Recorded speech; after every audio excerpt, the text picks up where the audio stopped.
def conférence de presse xamuñu lu muy wax waaye bi mu nee daf koy soutenir à 500%, man maa ko fekk fii boobu ñu ngi nekk ak avocat yi ne ko on te soutient à 500%, et il le mérite. nelawul guddi nelawul bëccëg.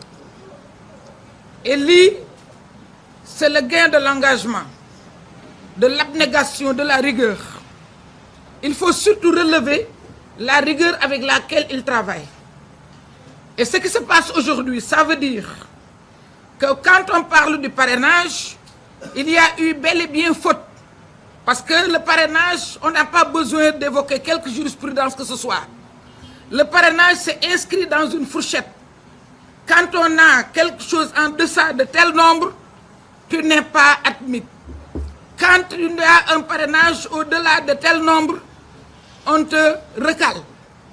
Elle a un parrainage, je dis elle parce que c'est ma sœur Mimi. Et c'est son commandataire, les gens se demandent qui a fauté. Mais c'est simple. C'est-à-dire, affectons la faute à la liste. La liste a dépassé le nombre de parrainages, 55 327. Et avec emphase, ils ont déclaré qu'on peut le faire, comme ce reconverti qui vient d'arriver dans l'islam. Et comme disait Seigneur Abdou Aziz Al-Ibn, a prié Tisbar 2 heures en 6 rakas, en disant qu'il voulait se rattraper. Et en disant avec emphase qu'il a même donné 2 rakas au bon Dieu. Ce n'est pas admis, on lui a tout simplement demandé 4. Donc il ne pouvait pas donner 6. Ce qui se passe aujourd'hui, c'est que le mode alternatif, on nous l'a reproché. Et ça me faisait mal, vous pouvez imaginer ma douleur.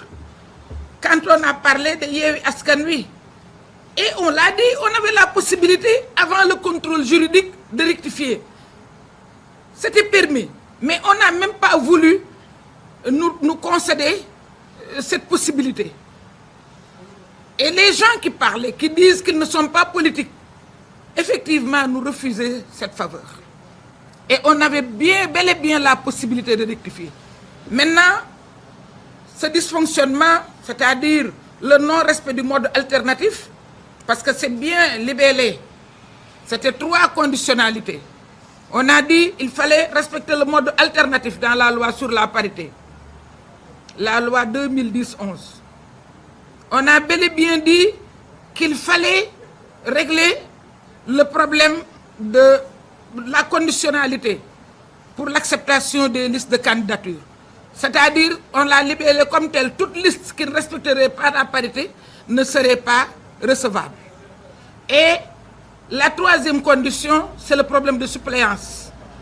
À chaque fois qu'un homme démissionne, remplacé par un autre au moment où on exerce la fonction. Parce qu'il y avait les cas d'Aminata Tall et d'Aïda Mbodj à l'Assemblée nationale qui avaient quitté leur fonction de député pour aller au gouvernement, et on avait vu baisser le taux de représentativité, de représentation des femmes à l'Assemblée nationale. C'est pourquoi on avait effectivement veillé à ces 3 dispositions au moment de l'élaboration de la loi sur la parité. Donc c'est survenu, et là où Déthié doit être effectivement davantage félicité, c'est sa vigilance, mais aussi les précautions qu'il a eu à prendre. Parce qu'on pouvait facilement nous donner un arrêté disant que oui, les 43e et 44e places par arrêté, alors qu'on ne sait pas que l'arrêté n'a pas de suprématie sur la loi constitutionnelle. Depuis quand l'arrêté à la suprématie, parce que eux de Benno Bokk Yakaar, ils s'accrochent à l'arrêté du ministre concernant les parrainages. Leurs amis, je dois dire leurs amis, wala ñi leen di jàppale, ñooñu dañu ni arrêté bi ci loi wu parrainage bi arrêté wu ministre bi. Mais loolu kay ñun avant ñun conseil constitutionnel moo waroon a xeex ak ñoom, ndax conseil constitutionnel moo am loi constitutionnelle. Loi constitutionnelle bi def ni soo dépassé benn parrain, loi liste bi day irrecevable. Day irrecevable mooy seen mandataire bi ñu koy woo dafa waroon a ñëw rek ñu ne ko jëlal say bagage sa liste dafa irrecevable. Waruñu ko sax may possibilité pour muy nekk di càmbar rek ñu naan 20 doublon la fu ñu amee doublon te ñoo jëkk a déposé.